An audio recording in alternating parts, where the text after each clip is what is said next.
What is going on, everybody? Harry here from Pharmaquatics. Here you'll get tips, reviews, research-based best practices for all of you casual keepers out there. Hope you guys are all doing well, especially for US viewers. Hope you had a good Thanksgiving. Today we are going to do the first video in my series on BETTA Fish Care tips. And I know I've said this a few times on the channel already. I know it's pronounced beta, but my brain's just wired to say beta, so I'm just gonna roll with beta, alright?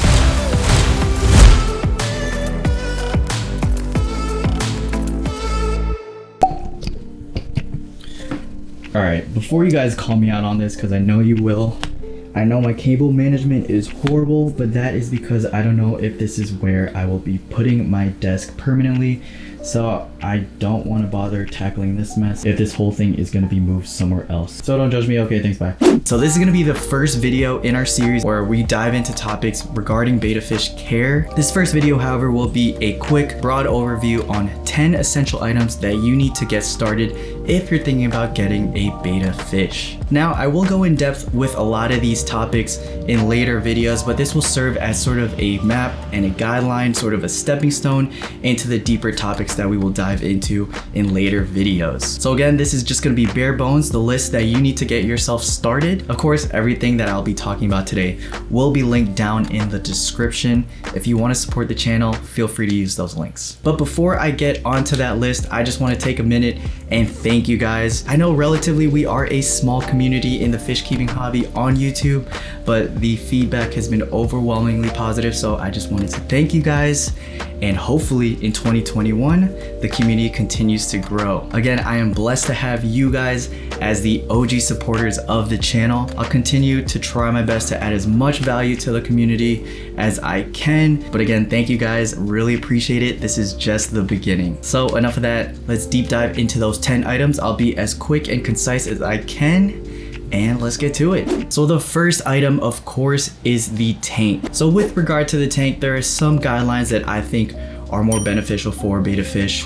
One, I personally recommend that you go at least 5 gallons. Throughout the hobby, you'll see a lot of people recommend a minimum of a 2.5 gallon tank, but I really challenge you to look at if the cost difference or the cost savings between a 5 gallon and a 2.5 gallon is all that worth it. And from a space perspective, a 5 gallon tank doesn't take all that much more space as a 2.5 gallon tank, especially if you go for a tank that is vertical in nature. The footprint is pretty minimal. 2.5 versus 5, just go for the 5 gallon tank. And of course, if you want to go even higher, that is a lot better, not only for your fish, but for you as well. There are plenty benefits of having a bigger tank compared to a smaller tank, whether it's from a maintenance perspective, the breathing room that you have with the water parameters.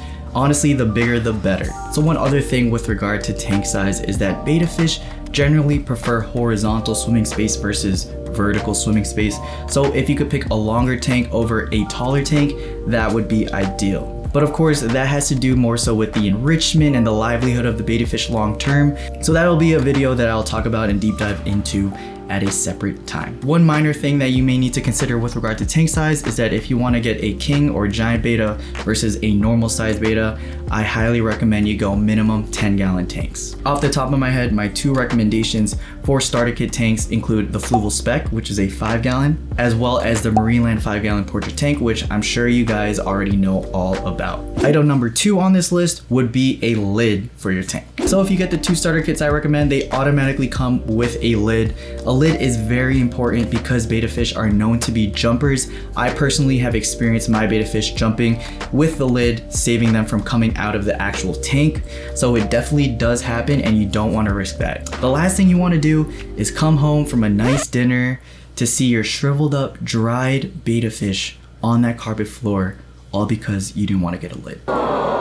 And if you're a cheapskate like me, always trying to find a way to save a dime or a penny, there are a number of ways to make your own DIY lids. But if you take my recommendation on those 2 starter kit tanks, they automatically come with a lid, so you don't even have to worry about that.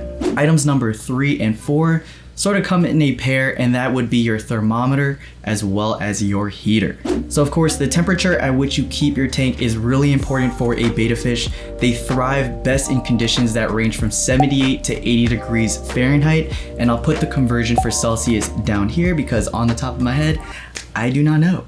In terms of wiggle room on that temperature, there is a plus or minus of 2 degrees from that range. So from 76 to 82 degrees would be fine for your betta fish. But of course you want to strive for 78 to 80 degrees. The heater that I recommend would be the free sea heater. I use the 50 watt, but you could go down to the 25 watt if you need to save some money. But the good thing about this heater is that it comes with a thermometer and it's a digital thermometer. I have a number of these heaters, none of them have failed me, and you also can adjust the temperature at which you want it to keep the tank. So you just set it and forget it, and your tank will maintain a consistent temperature. Item number 5 is a low flow filter. It is very important that with regard to betta fish that you keep a filter that can maintain a low flow within the tank. Betta fish do not like fast currents, they like relatively still water. A lot of people in the hobby prefer sponge filters because the flow that comes from those kind of filters is very minimal. I use sponge filters in some of my tanks, but I personally like hang on back filters more because not only does it do biological filtration like sponge filters, but it also does wonders in terms of mechanical filtration. So more mechanical filtration, less maintenance, happy Harry. I personally like aqua clears because you can increase and decrease the flow that comes from those filters. Regardless of what filter you do decide to use, there are a number of hacks that you can do to kind of minimize and mitigate that current that comes from the filter. I will say though that sponge filters provide as a great, cheap, and effective alternative as well.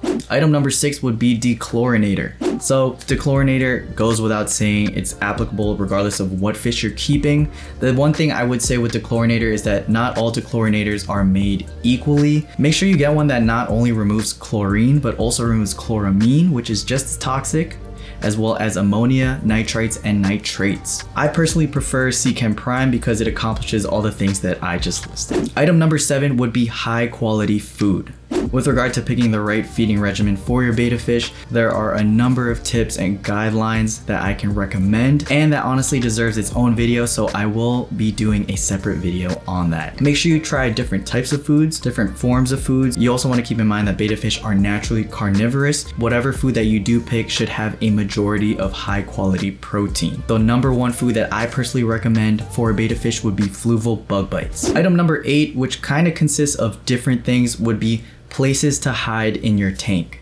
Some of you guys may have seen on my recent video where I changed the lights for my Marineland Portrait 5-gallon tank. I switched from the stock light that was relatively weak to a stronger light that has higher output and is definitely brighter. One of the things that I noticed from my betta fish, whose name is Gara for those of you who haven't met him, is that he became a little more skittish than usual, a little more jumpy than usual, and I honestly think that is due to the brighter light that I put on the tank. So with that being said, I do plan on rescaping that tank for him so that he has more places to hide compared to where it's at right now. So when aquascaping your betta fish's tank, you should have 4 things you want to keep in mind. 1, you want to break the fish's line of sight throughout the tank. 2, you want to provide places for the betta fish to hide from the light when it needs to. 3, you want to make sure that anything you put in that tank is not jagged or sharp and could potentially harm the fins of your betta fish. 4, you want to provide places at which the betta fish can rest on. So there clearly is a lot to talk about on this topic, so of course this will be another separate video. But off the top of my head, some items that I recommend include a betta leaf hammock, the betta log. If you want to go fake plants, you can use silk plants, but of course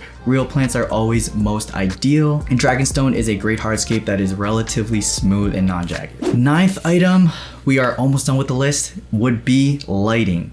So we kind of talked about this in the previous section, but lighting is really important for your betta fish because it'll help maintain the circadian rhythm. And yes, maintaining circadian rhythm is important for your fish, so having lighting that is regularly on at certain intervals of the day is very important, especially if your tank does not get any ambient light from the windows or anything. With lighting, not only would it be important if you decide to put plants in your tank, but it's always good practice to feed your betta fish when the lights are on. But again, as I talked about earlier, if the light is too bright, make sure you provide some places for your betta fish to hide away from it. If you do decide to get the starter kits that I recommended earlier in the video, they both do come with lights that are adequate for your betta fish. Some other lighting brands that I personally recommend include Torch Star, Aquaneat, as well as Higer. Fluval also makes some great lights, but they are definitely a little more expensive compared to the ones that I listed prior. And last but not least, item number 10, and arguably the most important item to get once you decide to get a betta fish, or once you decide to get into the aquarium hobby in general, general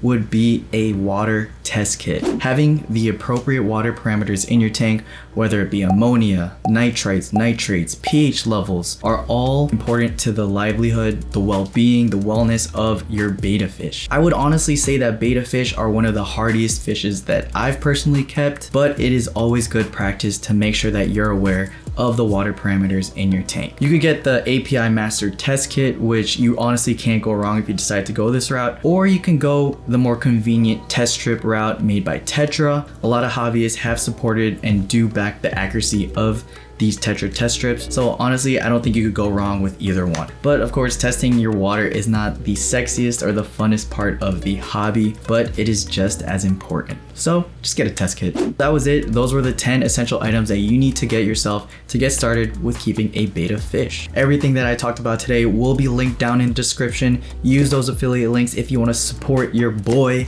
Of course, there were a number of topics that I wasn't able to touch on this video, such as cycling your tank, how often you should feed your fish. I will go into each of those topics in depth in future videos, so be on the lookout, and if you haven't already, subscribe to the channel. If I brought any value to you in this video, be sure to like, share, comment, and again, subscribe. All the topics that I touched upon today will be in writing form and article form in pharmaquatics.com, link down below. Also, be sure to follow me on Instagram. I've been trying to be a little more informative with the posts that I'm putting on there, so if you want to go, give me a follow, and I will see you guys in the next one. Peace.